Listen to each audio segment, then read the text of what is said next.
legal and political experts. Jennifer Rogers, I want to start with you. This is a blistering letter from this SDNY prosecutor accusing DOJ of trying to gain leverage over Adams with this dismissal. What do you make of this allegation? Well, it looks to me, Pamela, like it's exactly right. And if you look at not only this letter from Hagen Scotton, but the letter from Danielle Sassoon, that's 8 single-spaced pages, it spells it out in great detail. Emile Beauvais effectively admitted it. This was a politically motivated dismissal. They sought the dismissal because Eric Adams needed to be free from the indictment in order to focus on the Trump administration's immigration priorities. And that's why they were seeking it. They said explicitly, Emile Beauvais did in his letter, it was not about the merits of the case. The prosecutors who brought the case acted properly and with integrity, and it was only about this notion of Eric Adams being freed up in order to help the Trump administration. So that's exactly what it is about.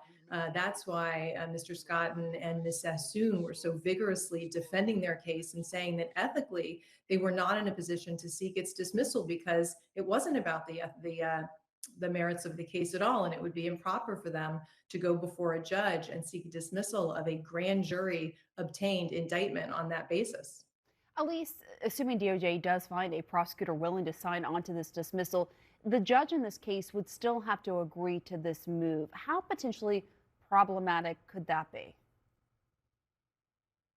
Pamela, that's a great question. I mean, typically, when the DOJ moves to dismiss an indictment, there are good reasons for it, and so it's mainly just procedural, and it happens here for all the reasons articulated and Jennifer just broke down.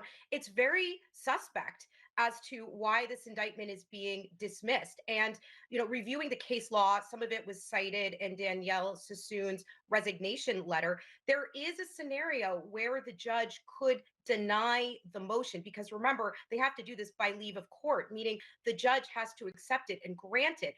I believe the standard is something like clearly contrary to manifest public interest would have to be met for the judge to deny the motion.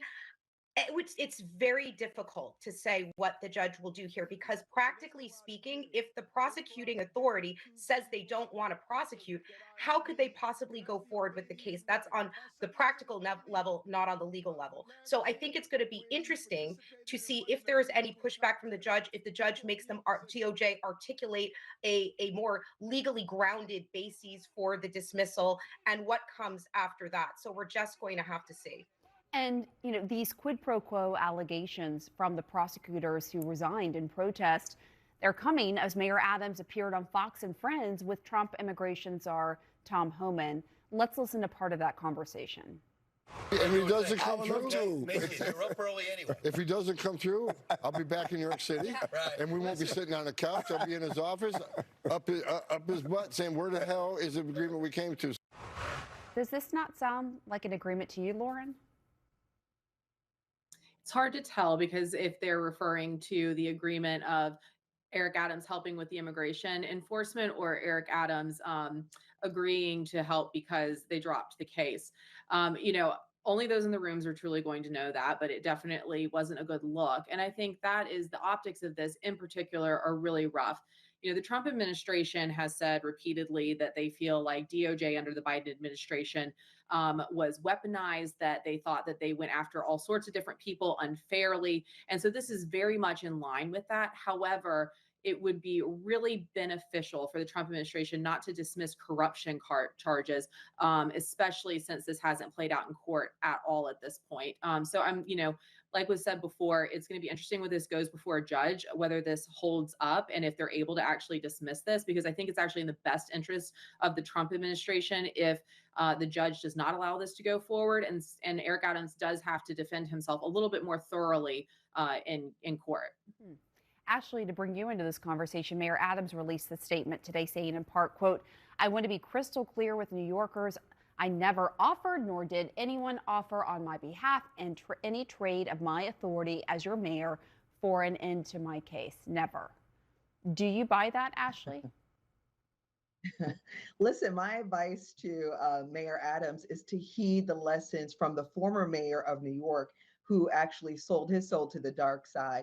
it always ends in shameful ruin when you get in bed with Donald Trump. And that's where this thing is headed. And that's what was clear in that interview, which is why Adams' smile quickly got wiped off when the czar said he was going to put his foot up his, you know what. So nevertheless, but here's the thing that I think is really at play here. It's a pattern we're seeing on the part of Donald Trump to not only test, but to undermine the guardrails. And now he's being bolstered by the Republicans in Congress who are threatening to impeach conservative judges for ruling against Donald Trump. So that's really this is the bigger play at hand here. It's some real dictator type stuff, real swampy stuff that we're seeing play out right before our own eyes. And again, it's being bolstered by everybody around the president as well as Republicans in Congress. Alyse, Governor Hochul is facing calls to remove Adams from office given the, quote, quid pro quo allegations that have been made. This is what the governor said about that. Let's watch. I did see the letter that was issued by the acting United States attorney. The allegations are extremely concerning and serious. Yes. But I cannot, as the governor of this state, have a knee-jerk, politically motivated reaction like a lot of other people are saying right now. I have to do it smart, what's right. But you are consulting with other leaders, consulting with your advisors, and looking anew at this matter, Of course I am. Given the recent developments. Of course I am. Alyse, do you think there is sufficient cause to take this drastic step? Pamela, that's a great question. We have to remember that, especially in the criminal justice system, because I, for one, still believe in a criminal justice system, the defendant is presumed innocent before proven guilty. And so these are still just allegations.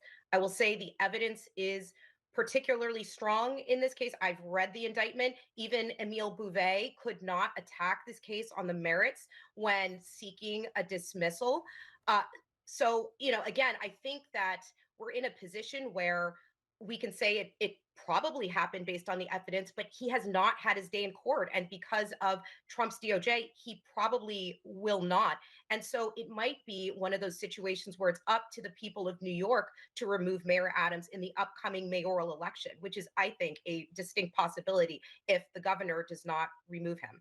So, Jennifer, I mean, why is Bouvet the one who's pressuring all these other prosecutors to sign off on this dismissal? Why is he doing it? Help me understand that. Well, I'm only speculating here, Pamela, but I suspect it's because he doesn't want to be standing in front of Judge Dale Ho answering the really tough questions about this shady deal.